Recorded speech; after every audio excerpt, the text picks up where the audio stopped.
Welcome to the Invest Like a Boss podcast. I'm Sam Marks. And I'm Johnny FD. We're self-made entrepreneurs who invest our own money and use modern technology to invest like a boss. Join us each week for exclusive interviews with our network of modern investors, business owners, and multimillionaires to discover new ways to invest our hard-earned cash. Hey bosses, this is Johnny and welcome to episode 119 of the Invest Like a Boss podcast. Bon dia from Lisbon, Portugal. Welcome to the show, Sam. Welcome, Johnny. Man, it's good to get together for our Q1 updates. What a year it's been so far. Dude, I think it's Q2. It's the middle of April already. It's Q1, all right? We just finished Q1 in March. We've been a little slow and sluggish getting around to this episode, but for rightful reasons. We've been busy boys. Yeah, it's been fun. A lot of travel. Where are you now, actually, Sam? I'm in a little island, very exclusive island off Florida called Boca Grande. Have you ever heard of it, Johnny? Ooh.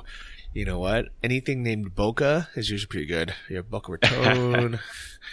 But yeah, I've heard of these little islands. I've heard of like Hibiscus Island. I guess this Boca Grande one's another one. What are you doing there?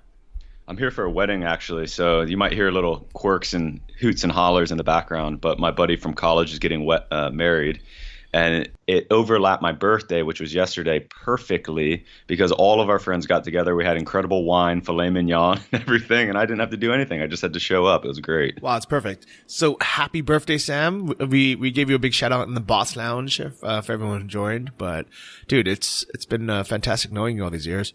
I appreciate it. I appreciate all the birthday wishes from everybody. And man, this podcast has been a big part of my 30s going so far. Hopefully we'll keep it going. But yeah, man, super pumped about what we've been able to do on the podcast, what we've been able to learn, and let's make another great year together. Let's do it. So did you say that you are moving to Barcelona? I'm moving to 2 different places in the next 2 months, so it's going to be busy. But yeah, I'm going to move to Barcelona. That's going to be my new home base, unless anything last minute crumbles with my visa application, which I'm hoping it doesn't. And then I think I'm going to take my Tampa place and move it up to Charlotte because it's just a better airport, a little bit cooler of an area. And I still want to maintain a home base in the U.S., but it's not going to be Tampa. See you, Tampa. You know what? I don't want to say I told you so, but I'm sure everyone listening right now is going to think that because it's been, how many months have you been in this Tampa apartment actually?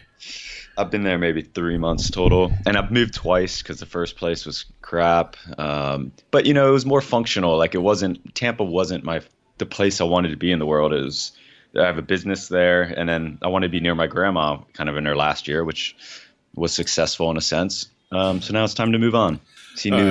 See new places. Well, I guess at least you'll have a place to store your furniture if you're moving up to Charlotte. That's basically it, dude.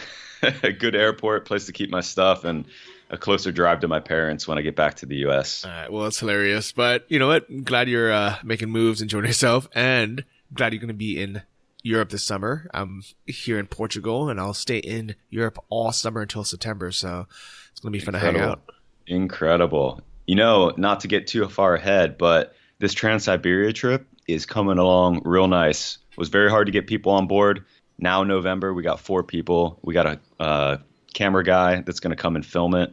So, Johnny, we'll reserve that seat for you, buddy. Number 5. You know what? I would love to do it. I'm not going to do it this year, but What? You're that committed to not doing it? Yeah. I mean, it just doesn't fit my travel plans at all. I'm going to be in Mexico. What's not fitting about it, dude? Dog sledding with me across Siberia in a train drinking vodka. That's all fitting. It would be really fun. That does remind me of the time we took a train from, I think, Moldova to Ukraine or something. And you didn't bring any water. We had a bottle of vodka. You had no food, no water, and they didn't sell anything on the train. And I had like one of those small bottles of water for myself, and that was it. That was a great trip, man. Which you drank half of, by the way. Yes, thank you. You're welcome.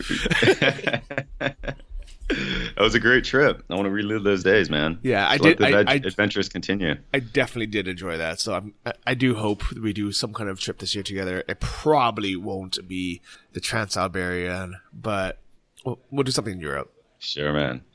Well, dude, let's hear about money making Johnny. I want to hear what happened this last quarter.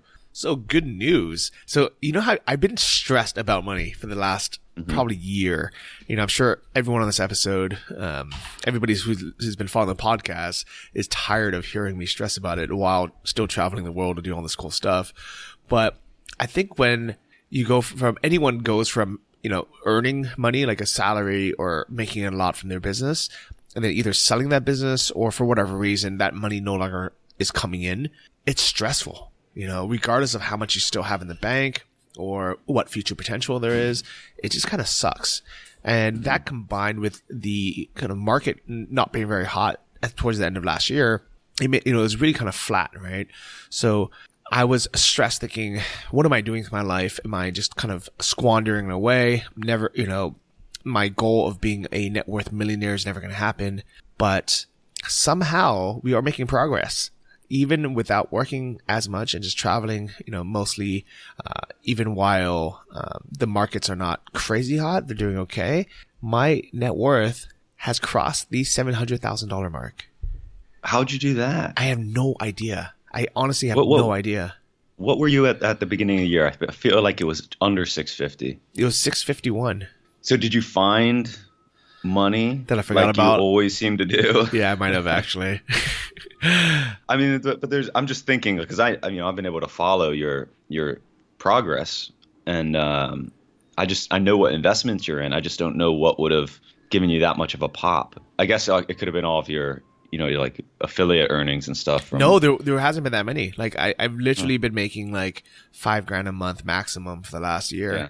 Well, you're doing a really good job at keeping costs under control. I think that's probably the biggest component of it as well. Yeah, especially because I really felt like I was broke for this last year because I wasn't working that much and making that much, and that I've been living ultra cheap. And, the fact that I'm keeping my costs so low while the compound interest investments are doing its own magic and doing its thing. I'm still earning money and still putting, $3,000 a month away into new investments.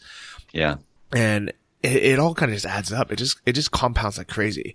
I read an article just recently saying that the first 100,000 is the hardest to make but then after that, as long as it's invested, instead of taking 7 years to get to that point, you start getting the next 100,000 every like 3 years, and then once you hit 500,000, you start getting the next 100,000 like every year and a half, just because the compound interest is working for you. And because you have the formula and the practice down, right? Like if you're growing like that, then you're kind of dedicated to that mission, and you probably are going to live within a common routine of saving, living frugally, and putting money aside to investments. And I've heard that same thing for $1 million. Like the first $1 million's the hardest, and then once you've done that, you have the network, you have the experience, and you have the discipline to go out and make more money. Yeah, definitely. So for everyone listening, wherever you guys are at right now, just realize it gets so much easier, and then you can almost kind of just chill and just let it grow by itself. Yeah, I could see you, like, I can't wait till you hit the $1 million mark on this podcast, but I could see at that point you starting to grow your money at a really significant clip. And it'll be interesting to see what you do then. If you really are like, oh, I want to shoot for the 5 million mark and kind of keep on doing what you're doing. If you're just like, I can just enjoy FIRE, that is financial independence, retire early, and kind of live off earnings. But I guess we'll cross that bridge when we get there. I don't know if you have a plan for that yet. Yeah, definitely no plan yet. I want to hit that number just so I can write my next book. I told myself I'm not going to write another book until I become a net worth millionaire. So it's going to be kind of, I don't know what it's going to be about, but it's, whatever lessons we're learning along the way. And that's like the one goal I have. Cool. Well, that's awesome, man. So you had a great quarter, and you've been active. You've been traveling. You're in Europe now. You just got off the Nomad cruise. So that's very inspiring to, I know, a lot of people, including myself, that you're able to maintain such a lifestyle and also grow your wealth at not an insignificant amount last quarter. Yeah. So, I mean, for me, like, honestly, I'm very happy. I see people who have way more stuff, way more responsibilities. Sam Marks is a good example. It'd be nice to have. Reminding me. Yeah. Well, I mean, it'd be nice, to have a nice car, right? To have a nice Audi S6. It'd be nice to have a nice designer apartment with nice furniture, big TV. At the same time, I know that all that kind of adds to responsibility. All those are, liabilities that you're accumulating, or not you, but like just people in general, right? Like things need to get replaced, things need to get upgraded. We need a place to store it. And the fact that I'm traveling carry-on only through Europe for this entire summer is so liberating. Absolutely. Yeah, it's a good comparison too. Like I spent all of Q4 basically in Thailand all the way through January, and my expenses were about 4,000 to 5,000 a month. And I know people can do it a lot cheaper. And now I'm back in the States, and my expenses are kind of like 10, 12 on up a month. So, but my happiness levels when I was in Thailand for those months was probably a lot higher. So it's kind of interesting comparison, like two very different lifestyles. One was just chilling in Thailand, like drinking coffee, working out of coffee shops, co-working spaces, very relaxed schedule, not a ton of responsibility. Now I'm back in Florida, like working insanely long days, working all through the weekends, have a lot of nice things here, a nice apartment, nice car, really nice, go out, steak dinners, nice bottles of wine stuff. But yeah, it's interesting just comparing so many different types of lifestyles that you and I kind of come into and experience. Yeah, I definitely agree. I think the happiest I've been in a long time was last couple of weeks. I was in Sri Lanka living in this little beach town, and I was surfing all day. I had a $14 a night guest house that was half a block from the beach. My lunch would never cost me more than $3 or $4. Dinner is kind of the same, maybe $5. And a surfboard rental was like $2.50 an hour, $2.50. And that's all I did. That's all I did for 3 weeks. Is I would walk to the beach, go surfing, and then have lunch, chill out, have dinner. And I was spending, including accommodation, probably like $20 a day, $600 a month. That's, went back to that old number. But I was like, I honestly, when I was there, I was thinking, should I just retire? Should I just become a beach bum and surf all day and live off my passive income? No. No. Well, why not?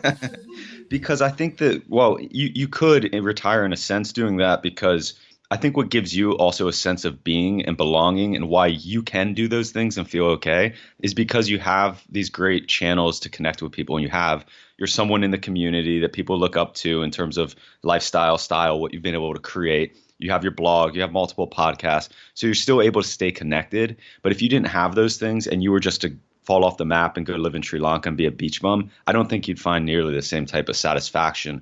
And I think that's the story for people listening, is like, just because you're doing it and are able to love it so much, you also, I think, have a much better network than people that might make money and then try to retire but not have the same ways to connect with people as you do. Well, like, I was imagining, like, what if I don't even go online, right? I mean, so Sri Lanka is a different example, but let's say I can find a small place on Venice Beach, right, in California, and I can be a beach bum there.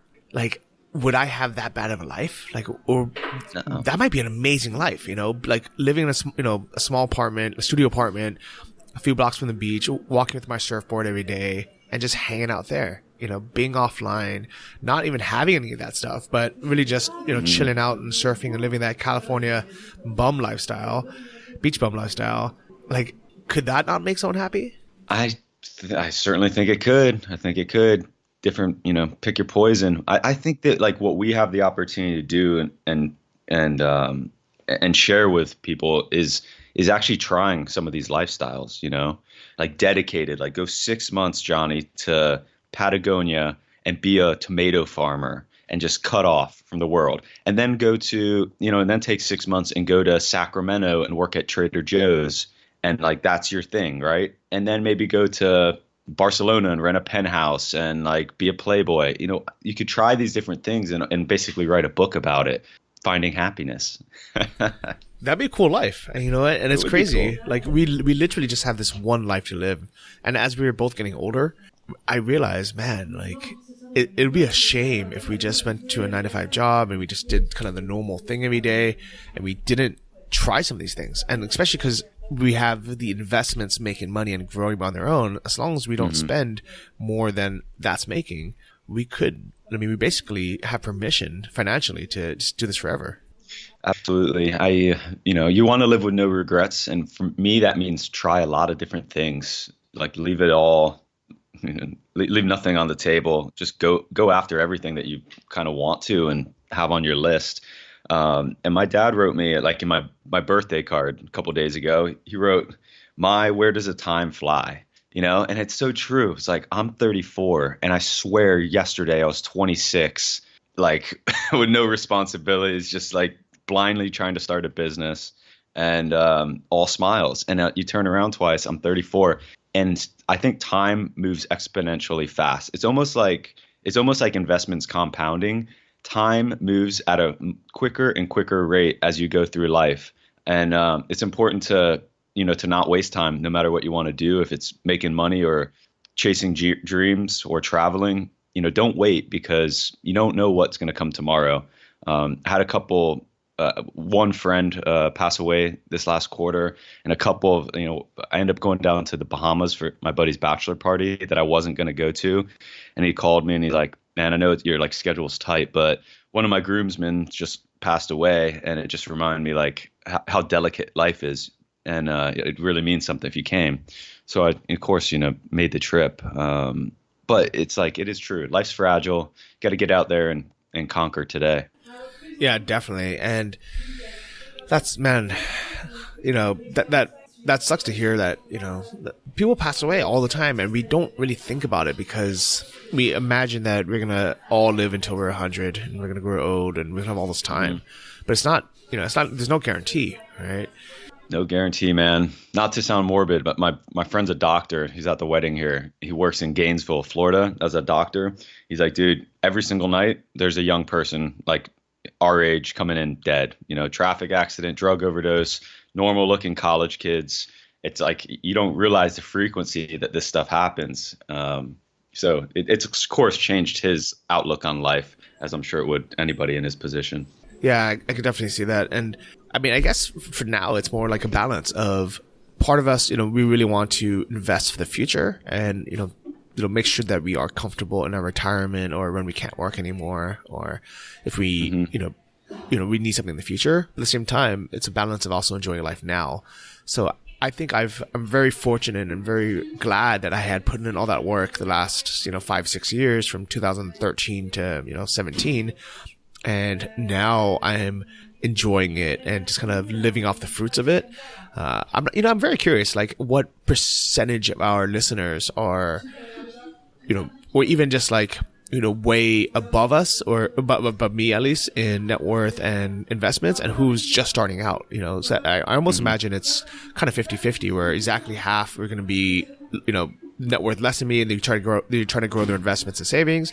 And then probably a big portion of our listeners have way more than I do already. Well, it's a perfect blend, I think, being able to reference where you're at and especially where you came from. Because when we started this podcast, you were at 250. So you've basically tripled your net wealth in how long we've been doing the podcast? 2.5 years? Yeah, something like that. 2.5 that. years? Yeah. Yeah. So that's incredible, man. You're going to get to $1 million. You're going to go from 250 to $1 million on this podcast, which is so many people's dreams, right? Or goals. I mean, maybe their goals are higher, but that's a very realistic path that you've taken. It hasn't been some, crazy windfall that you received that was lucky or fortunate. It's like a very practical course to achieving your dreams early. Yeah, I definitely agree, and I'm happy to be able to share this with people. But also, I think the reason why I've been able to grow my net worth is just keeping track of it. But also, instead of buying stuff, I get excited to buy investments now. This is what Robert Kiyosaki talks about in Rich Dad Poor Dad. Because whenever I see I have extra money in the bank, I used to think, oh, now I can buy the car I want, or I can buy the new MacBook, or I can buy the new XYZ. Now, when I have extra money, I'm like, oh, what new investment can I buy? Well, let's talk about that. What new investments did you get into last quarter? Before we talk about performance of any individual assets, let's talk about anything new that you did, new initiative or new investments that you did last quarter. So the only things that I put money in from last quarter is I actually just topped up things like my Wealthfront. I put more money in. I turned on auto invest as well, even though, it's not like my favorite platform in the world, because I don't really want to invest in bonds. I don't really I don't really like the numbers that they show you on the dashboard in Wealthfront. It always looks like it's doing really well, and it's kind of hard to understand. Right. But I figure at the same time, it's mostly investing in index funds, and it's kind of spread out of random stuff. None of it really bad. So I'm like, okay, I'm going to turn on a small auto invest, just $100 a month, which I won't even notice is gone, but I guarantee, if I just set it and forget it, it's going to end up adding up to a lot of money over the, next 5 or 10 years. Mm-hmm. So that was one investment. And then, well, you're also planning like some new things, right? Like you got Nomad Summit coming up and. Yeah, so at the conference, I guess I invested in the non-refundable deposit for those rooms, but that's kind of business-wise. But as far as actual investments, I put more money last quarter into HP servicing. So I had 15,000 in the fund, and then now I have 15,000 in the servicing.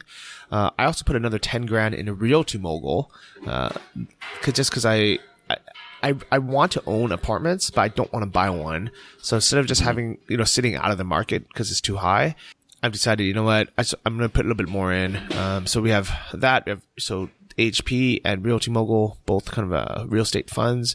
And the rest of it is I just kind of put money into Marcus, the savings account that pays 2.25%. 2.25. Boom. I love that, man. Monthly payouts. Don't really worry about it. If you get 10, 20, 50, 100,000 in there, it starts becoming, decent little interest payments each month. And it's nice because I think through our lifetime, the last time we were ever receiving any type of interest from a bank was like when we were maybe 8 years old. I remember I had a Fidelity account and I was getting interest, but it seems like it was never there growing up and there was never like a huge incentive to save. So it's kind of cool to see that now. Yeah, and it's cool that it's 100% liquid. It's basically a checking account. So what I've done is I moved all my bill pay through there because I got screwed by Chase, which is the best of the worst banks, right? It's better than B of A, it's better than Wells Fargo, but they still hit me with fees because I didn't have enough money in that checking account to cover my credit card payment. And normally that wouldn't have happened, except for I had moved all my money into Marcus because I was excited about it. So now I've just, transferred all my bill pay from my, my PayPal account as well as my credit cards to taking money out of my Marcus account instead of my Chase account. That's interesting. Yeah, I would definitely recommend Marcus. I mean, we talk about it a lot, but I use it as a kind of in between of my Wells Fargo and Bank of America accounts. So I put all my money in there and then I kind of zip money to my Wells Fargo for wiring or my Bank of America for checking as needed. But I just use the Marcus as kind of the savings account. I'm almost thinking, why do I even need the other accounts? Maybe I could technically just have all my money in Marcus and then Charles Schwab for the ATM card. And yeah, maybe that's it. Yeah, I like it. So anything else on the new investment front for this quarter? No, that's it. What have you done?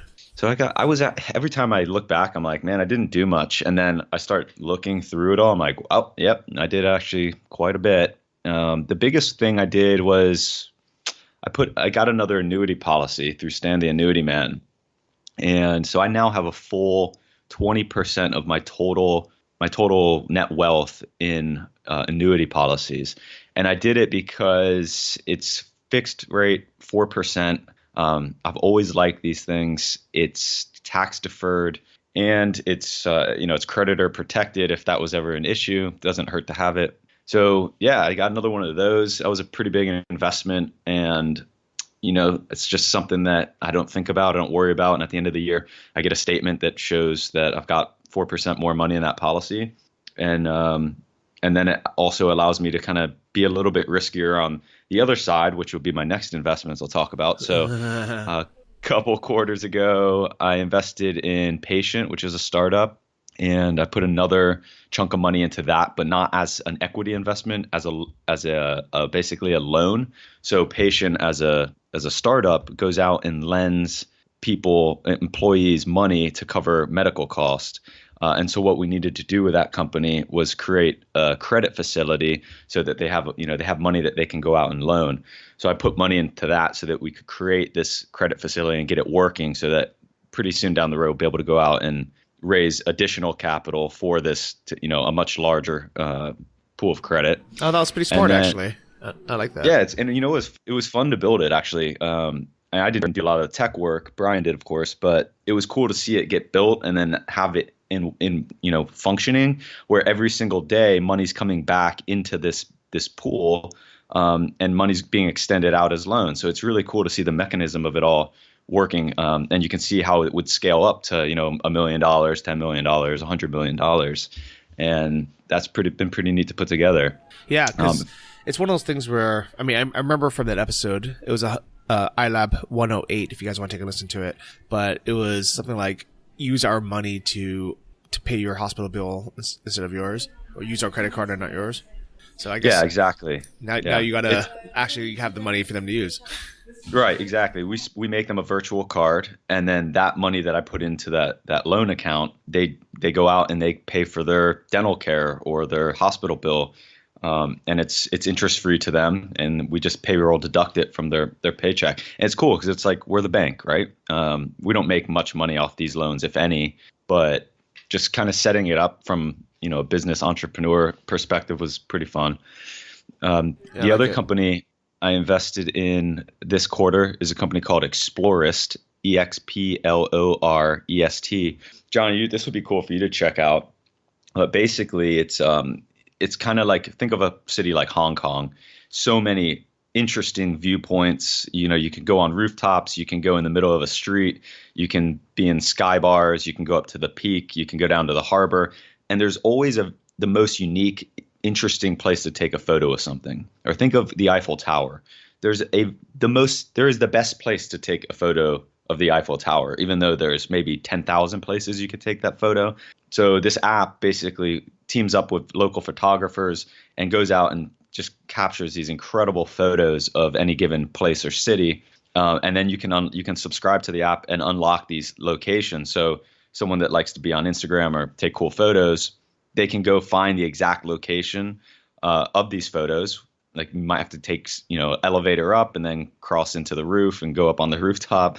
It's really cool. So, that actually is pretty cool, because I think a lot of people, what they do now is just look at other Instagram photos or, professional photographer photos, and they try to backward analyze and figure out how they got that photo. And sometimes it just seems impossible. You're like, was this guy just like floating in the air or something? Exactly. And there's so many, if you look at Instagram photos, killer shots, you look in the comments, there's always someone saying, where is that? How did you get there? There's millions of people that want to go just take awesome photos, including myself, right? So I think it's a really interesting model, and it's great how it showcases cities or destinations in really cool ways. I just did it in Singapore. There's maybe 25 locations in Singapore. So I flew down to Singapore in January, and I spent the whole day using the app, and it will guide you to all the places. And like, it basically unlocks like these really cool secret places in any city. And I really enjoyed it. So pulled the trigger on that. Okay. I like it. And they just launched in New York. So if anyone's in that area, check it out. So so far, the investments you've made this quarter, complete opposites. All right. So first you have the super safe side, the annuities, which for a lot of people listening, like, doesn't make sense for, someone, low net worth, doesn't have anything to protect. They're like, why would I invest in something that only makes 4% when I have potential to make 10% of something else?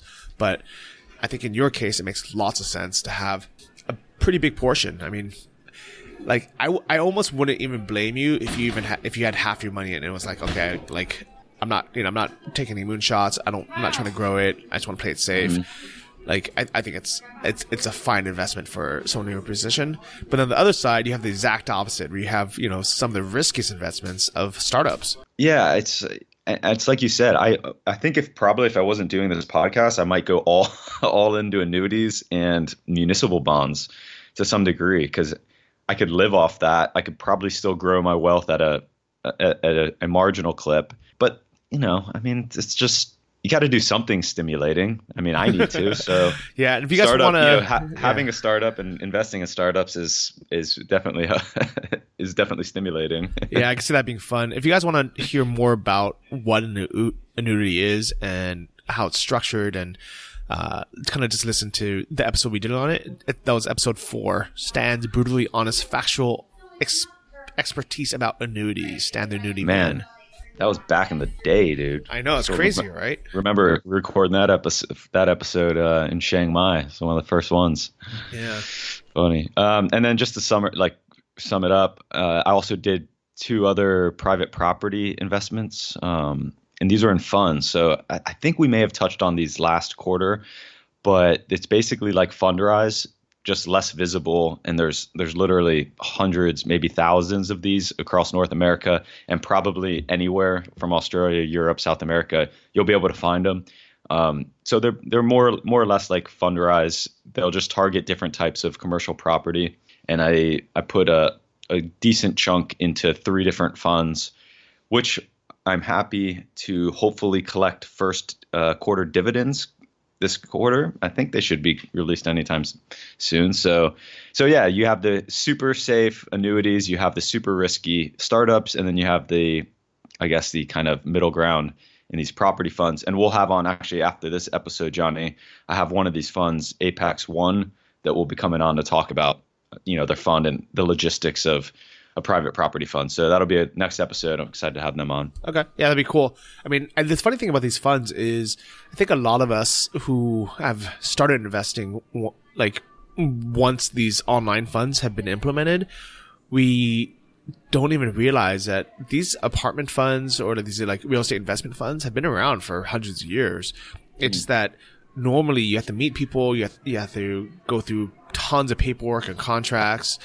And the biggest kind of roadblock was the paperwork, where if to sign you up, like it requires a lot of work and like wire transfers and like, all these things where they would have huge minimums. I think for most of these funds, I've never heard of something less than, let's say, like $30,000. A lot of times it's a $100,000 minimum investment. And it's mainly because they don't want to deal with all the paperwork and headache of dealing with a ton, like 100 or 1,000 investors, when they can just have a small pool. The benefit of these online real estate funds, like we use through, Fundrise or Realty Mogul or, any of these guys, is that everything is online and digital. So it's just a couple clicks here and there. So they're like, oh yeah, if you just got $500, you got $1,000, go ahead, you can sign up. Yeah. There's, when we started the podcast, Johnny, I don't think we knew about how to access any of this stuff, right? And Fundrise was kind of like the first one. We're like, oh wow, this is kind of cool. Let's give it a try. And that's expanded our minds and visions to what else is available. And these private property funds, I think, are super cool. So we had Omar Khan on. I forget which episode was. He runs Boardwalk, or was it Board? Oh, I'll have to check the name on that. But he runs a fund, and they do them across the U.S. And that kind of opened my eyes to some of the other opportunities that you can get in once you know a couple people, or it's a world of investments, and that's why it's complicated. And hopefully this podcast has made the information a little bit more digestible. Yeah, I hope so as well. And that was episode 105. It's called Cap Rates, and Omar is with Boardwalk Wealth. Boardwalk Wealth, that's right. Yeah, good guy to follow too. He puts out a lot of really good material. So if you guys want to check out his or sign up to his mailing list, he puts out really, really good analysis on things. Yeah. So I'm very happy that I'm able to diversify so much between so many funds and have, $1,000 or a couple $1,000 in each one. But at the same time, I guess it's all relative, right? Because to me, losing $1,000 is a lot of money, but to someone that has 10 times higher net worth, then realistically, they should be putting 10,000 or into each investment as a minimum, or it's not even worth their time. So I think there's something kind of for everyone out there. Yeah, and I think another thing, just how many investments you have, Johnny. You can imagine if your net wealth is 5x, you could easily get into another 30 investments, and then all of a sudden, just keeping track of all those and annual filings and stuff becomes burdensome. So just monitor that as you go in, and make sure you don't get in over your head. It's better to kind of I think it's sort of like what's Buffett always say? He's like, have all of your eggs in a basket, but just know those eggs really well, versus like having mass diversification. But I think the direction you and I are most comfortable in is just diversify as much as you can and smartly. Yeah, honestly, I'm this is the first year that I believe I'm a bit over invested into random things, because the number of 1099 forms I received was annoying. Like, mad. Just trying to track them all down, even just downloading different forms from different sites took like half a day. And I realized my accountant hates me. They're going to start charging me more if I start submitting any more of these different forms. It's it's not worth it. If you have, like for me now, if it's going to be a less than a $10,000 investment, I don't even want to make it because it's just not worth the time to have it in another form. Mm-hmm. Yeah, especially start mixing in K1s, and it can get pretty nasty and complicated. And honestly, it's just way too much to have oversight on. So you have to put 100% trust in your CPA and 100% trust in these funds that the paperwork's right. Because I'm not ever going to look over a 1099 or a K1. Yeah, definitely not. So yeah, this tax season has been kind of a mess for me, and not really that sure about the my accountant. He kind of dropped the ball last year. He didn't even file until July last year for me, even though I sent everything in March or April. Be February, March last year. So we'll see how he does. But it was, I mean, part of it's my fault for just having too many things coming in, and it's annoying. Agree. All right. So how did your investments do this year? I mean, this quarter? Well, the market, everyone knows, was sideways and boring. I think it's really, really challenging for type A personalities to invest in the market. It's in a month or a quarter like this, especially my Wealthfront account, I swear that thing just goes sideways for forever, But as a whole, there was really not much anything to report on my investments outside of my start. My angel stuff was great. Like Black Hops opened their second brewery down in Australia. They raised they're the only crowdfunded campaign in Australia to ever hit its maximum, 400,000. So that was awesome. Glint's down in Singapore just is finishing up raising a Series B. It's so funny, man. I invested at that company at $1 million valuation, and now the company valuation's $20 million, and they raised a Series B. But it just goes to show, because my actual, what my, say, 50 grand has turned into is not that much. So you look at it on paper, you're like, I invested at $1 million, it's now 20 million. So my 50K should have turned into 20x or close to $1 million, but my investment's 2x. And what you realize as an angel investor is, as you do more and more, is just by the time that new capital is needed and there's dilution from creating employee stock option pools, this, that, and the other, it's just really, really hard to do well, even in the case that a company grows 20, 50 times. It's just never as good as it looks on paper. Yeah, but I could see that being exciting as well. So it is. I can see why you like doing it. Yeah, it is. And again, working with winners and people that just want to make a difference and are dedicated to the mission and trying to support them in any way, as people supported me in the past, it's great. It's kind of like paying it forward. And I think it's a necessary investment of my, necessary part of my portfolio going forward. And then other stuff, CN in Barcelona, they're in the middle of raising a round. It's so funny, man. It's raising a round should not be the goal, but when it happens, it just feels like it's a big accomplishment and a milestone. So with these early stage companies, it's really the main milestone that you can hit, because building a sustainable business off, their initial $500,000 seed round is probably not realistic, not in today's world anyways. So yeah, there's a lot of fundraising activities the last quarter. That's good for the angel portfolio. And then everything else pretty consistent. No dogs. Municipal bonds are performing pretty well. Annuities are clicking along. The market's kind of going sideways, but all the dividend funds that we're in have been great. So yeah, pretty good cash flow this last quarter, I'd say. Yeah, I like it. And I guess that's a good thing. It's almost something that we shouldn't really look at. The only kind of funny thing is, so I'm looking through all my accounts, because we had that dip in January, it does actually look like a lot of things are just worth more. So for example, my Charles Schwab account, I think it was really low because I have a lot of Facebook stock in there. I think I have 20K in Facebook stock in there, and that went back up. So it was, basically it was high in July 2019 and then really bad January 2019. And now it's back up to what it was just last year. So it's not that it necessarily made a ton of money. It just doesn't suck as it did last time. Less sucky for sure. Did you get money in the dip, or did you just have your standard monthly contribution, or did you put extra money in? I may put in an extra $3,000 or something, but it wasn't a lot. And because here's the thing is, we're always so scared, right? I mean, it's now in hindsight, it'd be smart for us to put more money in. But I remember while it was going down, everybody was like, all right, well, this is the start. Where's the bottom going to be? It's going to keep going. It's going to keep going. It's going to keep going. Yeah. So it'd be stupid to put money in now. Yet now looking back, knowing that like there's lots of dips that don't become recessions, maybe every time there is a dip, we should be investing. Yeah.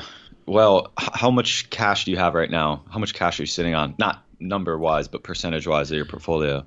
I don't know the percentage, but the number is about 60 grand.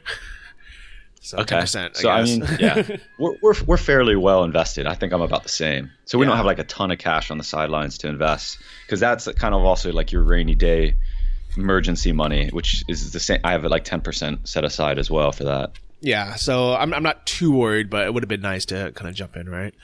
Yeah. So other than that, my Wealthfront, so my Vanguard account is actually doing pretty well.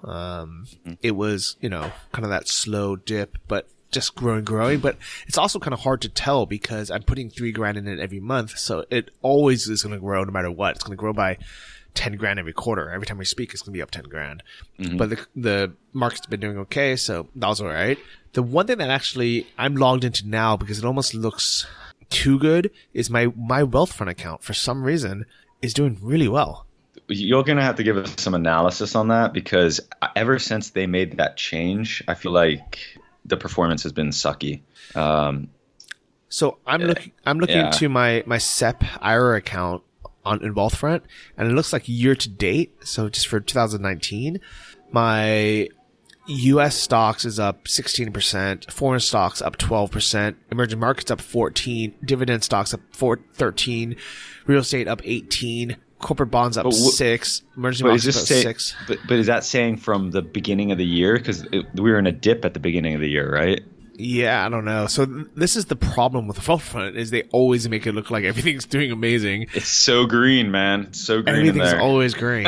But you know what? At the end of the day, my total bank balance in my Wealthfront is going up. So whatever it is, I'm okay with it. That's what matters, right? Yeah. But aside from that, everything looks pretty steady. My cryptocurrencies don't suck as bad as they did in January, but I'm still down like 10 or 15 grand. I think the biggest kind of lesson learned from that was I shouldn't have gotten FOMO and invested, even though I was smart and I was like, I'm going to cap this at 5%. It was still a waste of money, investing up to 5% unless I had a real plan. And the plan should have been, write down a number and say, okay, once it doubles in worth, I'm going to sell half. Once it doubles in worth again, I'm going to sell half. And that way I would have, if I had actually followed that, even though I had said I was going to do it, if I had actually followed through, I would have been up. But, just FOMO. I think most very difficult. Most of us, that was a difficult one, man. Yeah. That was a very difficult one. It's not over yet. So, it's funny because when we ever recorded these crypto episodes in the past, it was like, we'd record it and then but we were not able to publish it until about 4 days later when we can polish up the episode. And then we're always like, man, by the time we polish this and publish it, it's going to be wrong. Like the market was changing so quick that whatever you put out there, it was already outdated information, It's wild. Well, I still meet people all the time who are still involved with crypto. People just don't talk about it as much anymore because it's not, like most people don't want to hear it because a lot of people lost money from it. But I have a feeling that it's going to make some kind of comeback. Maybe not the same wild investing, but I think, give it a couple years, there's going to be some other kind of rendition of cryptocurrency again. Yeah, I agree. Andreessen Horowitz is still going heavy into it. He's like, I'll invest in any market, up, down, no matter what, I'm going to keep investing in it. So that's a pretty good nod of confidence right there. No. Or craziness. We'll see. Craziness, we'll see. Yeah. Yo, so I have a funny update. Not funny for me, but I guess good lesson for the listeners. A good story to reference. Okay. So one of my new properties in Phuket that I bought like 2 years ago, pre-construction. It's I have one that's finished that's been doing pretty well, but this one's been delayed, no communication from the developer. So it all started to smell really sour. And I had a friend that was down in Phuket go look at the property. They're like, yeah, they haven't even broke ground. And this thing was supposed to be done at the end of 2018. They've like just put down a little bit of cement and cleared some land. But finally, I got an attorney, and I'm like trying to figure out what's going on. And long negotiation. I'm basically like, look, just give me my, I put down like 50% over the last few years. I'm like, just give me that back. We'll, wipe our hands, call it a day.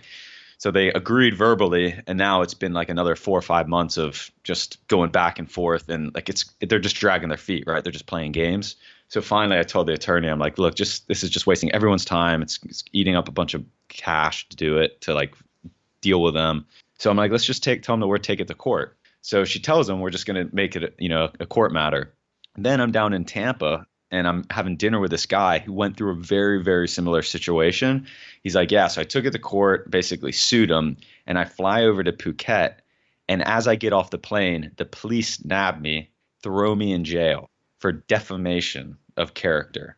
And he's like, what is this all about? Turns out like someone got wind of that lawsuit, and you know how shit is in Thailand, right? So the developer is just in bed with the police, and they throw him in jail. He spends 22 days and nights with no bed in Chalong's like prison, basically in Phuket. He's in there with like 10 other guys. There's no bed. He's sleeping on the floor 22 days, 22 nights.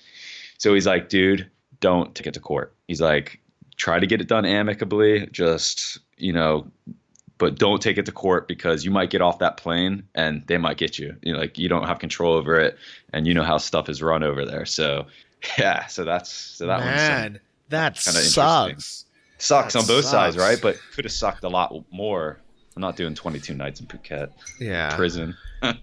That sucks, man. But honestly, this is a good reminder to everyone else, is like we see as tourists like one side of Thailand. I love Thailand, but I would never do business there. I'll never invest there. I'll never open a business there. Like I've heard so many firsthand stories like this. I was literally at Tiger Muay Thai Chiang Mai on their pre-opening party, and it was beautiful. They had built like a 50-room hotel with a restaurant on site. I think it had something like 6 or 8 boxing rings, a jiu-jitsu room. It was beautiful. All brand new equipment. We had a nice party just for the, kind of like the personnel and the people involved. And then a few days later, the general manager, he like messaged me on Facebook saying, hey, it's over. The guy, one of the Thai partners screwed him and just said, nope, thanks for building this. Get off my property. And there was nothing they can do about it.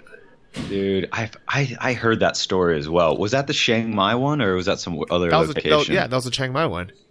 So bad, man. It kind of just turns your heart black in the business world. But look, there's always risks involved with everything. But when you're operating over there and you're not a citizen, you're not. It's not a level playing field. So you got to be careful. I will say though that 4 of my 5 properties over there, I'm very happy with. But I think that was in part luck, because I also didn't know what I'm doing, and I rushed everything. I think more cases than not, if you do it that way, it's not going to turn out well. And that's basically what's happening on this 5th property, because I didn't really even have an attorney look at the contract, man. I was just like down there, impressed with the sales office. Everything looked legit. And I had done properties before and it came out well. So I'm like, screw it. It's going through an agent. Give it a go. But, you live and you learn. I'll keep everyone posted on how it turns out. Yeah, well, thanks for living it and learning for us, so we don't have to make those mistakes. Yeah, not only do you get the free lesson, Johnny, but you also get to stay in the place for free, too. Win-win. All right. Well, you mean the one that is a slab of concrete right now? Yeah, right. You can sleep under the banana tree. Yeah, I appreciate that. Man, well, it's been a good quarter, dude. I think next quarter it's gonna be great. I'm looking forward to getting over to Europe this summer, I'm definitely moving to Barcelona. I'm planning on opening an office for coworker.com. Not like a huge formal office, just, maybe like a 4-person office in a co-working space. But yeah. Okay. Onward to new chapters, buddy. All right. So that's good. Okay. So it's going to be right now, end of April. When are you going to be in Europe? Going to be in Europe end of May. And that plan is to basically be in Barcelona. Yeah, be in Barcelona as the base, and I'd really like to get up to the Baltics maybe in August, which is the hottest month, probably the nicest month up there, and do maybe a month of just kind of easy breezy, calm traveling through maybe Latvia, Lithuania, and Belarus. Okay, I might meet you up in Belarus. I'll be in Ukraine starting next week, and the plan is to stay in Kharkiv, the second biggest city in Ukraine, for 3 months and learn Russian. I'm going to take some classes. Wow. I'm going to join a gym. I'm just going to have a normal life. Don't bother me. Let me speak my Ruski. Dude, congrats. What an ambitious goal, learning Russian. Yeah. You'll be able to really draw in your Genghis Khan roots after, with your look and speaking Russian. Dude, I see it. It'll be cool. And it's just going to open up some doors to be able to travel to Kazakhstan and all the places where there's the Asian speaking Russian dude, so I can just blend in. It'd be great. Well, listen, you put the plans together. I'll go on your schedule. I did last year. It was too fast, too much running around Spain and Portugal. You just let me know what you want to do in Belarus and what speed you want to go, and I'll be there. Well, unfortunately, as Americans, we only get 5 days in Belarus. Perfect. Back to the speed travel. So there you go. But my birthday is July 11th, so I would hope that you'll come out to wherever I am, or we can meet up somewhere during that time to hang out in Europe. Sounds good, man. The only conflicting date that I have is, and I'm sure you're invited to come, we're doing Running of the Bulls, Kevin Shea and I, and Kevin rented a apartment right over where the actual running is. Very, very hard accommodation to get anytime, even if you book like a year in advance. But he was able to get one of those. So we're going to be going there for the Running of the Bulls, and we're going to be running again. When is that? I got to check the dates. I think it's in July, but I don't know the exact dates. Let me check right now. And that's in Madrid, I'm assuming, right? Or is that Paloma? No, it's in Pamplona. Paloma. Yeah, so that's funny. We'll either drive from Barcelona, or we'll maybe take go through Madrid or something by train. That might actually be a good time to have a little meetup. If Kevin's in town and you end up coming, we can do like a Pamplona Invest Like a Boss meetup, God. And then go. Make a run from some bulls. That's actually the exact week of my birthday. It looks like it's from July 7th through the 14th. Yep. So dude, I have no idea where Pamplona is, but Kevin, if you're listening and you have a spot for me in that apartment, he is. Maybe just a couch, maybe a Thai prison cell floor for 22 days. Anything better than a Thai prison cell floor. Then maybe I'll come out. Dude, great. North of Spain, Basque Country is incredible. You'll love it. Have you been up there, Johnny? No, I have not. Oh, dude. So that might be cool. San Sebastian, you would love San Sebastian. You know what we can do as well? We can do a bit of the Camino de Santiago from there. The little walk. I would be down. Yeah, I'd be down for that. Yeah. So let's Seems like figure it would this be out. very hot, though. Yeah, it could be. But, we'll see. We'll see what happens. But yeah, let's plan on that. Maybe I'll fly out from, oh God. This is exactly what happened last year and I regretted all that travel. We'll fly to Barcelona, we'll drive to Madrid, we'll take a train up to Pamplona, go to San Sebastian. It all sounds good. No, man, we'll keep it slow. Maybe a train ride, and we'll do something. We can always get a base and then explore from there if we feel like it. But I'm definitely into the slow motion groove right now. Despacito, I think that's what it was. Despacito. All right. Puerto Rico. Mama Chico. And with that, thanks for listening, everyone. It's been really, really fun. Big thanks to everyone who's been listening and following along. It's been an amazing journey. And I think this quarter is a great reminder that even though it's important to invest our money well, and buy assets instead of liabilities, and, make sure we're making money from our money, it's also important to use that time and money to be able to enjoy our lives. So it's been fun having this journey with you, Sam. Likewise, Johnny. And for all the guests out there, if this is the first episode that you've heard on Invest Like a Boss, check out some of our last quarter episodes. We had on Bob Sapp, big K1 fighter. We had on Danny Moses from The Big Short. We did an episode on estate planning, and also we talked about opportunity zones. And Johnny, high five, dude. We got written up by The Balance as a top 8 investing podcast for 2019. Yeah, that was crazy. I mean, they're a big source for financial news. So shout out to The Balance. Thanks for having us on there. And shout out to everyone who's been leaving us these 5-star reviews of the show on iTunes. This week, I want to give a recognition shout out to L Chapman 89. He says, most valuable free podcast ever. 5 stars. This has been by far the most helpful collection of investing knowledge and strategies out there. I've listened to quite a few of these episodes and I'm blown away by the amount of diversity they provide. One of the most memorable sayings I heard was, even if you don't need to know the information at this moment, it's still good to learn and know about now. The last thing that you want to be is ignorant while investing in anything. So keep up the work. Good work, Sam and Johnny. I wish you success in all your future endeavors and look forward to what's to come. Thanks, L Chapman. Nice one. Yeah, that's great. Great to hear. Yeah, so we really appreciate the reviews and for you sharing this podcast with your friends. Take a screenshot, share it on your Instagram, your Facebook. Just email it to a friend. Just tell someone to subscribe to Invest Like a Boss. So it'll help. And go to iTunes and leave us a review because that helps other people find it. Thanks, guys. Johnny, it's been great to recap the quarter with you and can't wait for the next quarter. Hope all the bosses out there have excellent performance this year and get out there and live life. It's fragile and it's beautiful. Living la vida loco, baby. All right. See you guys. Hasta luego.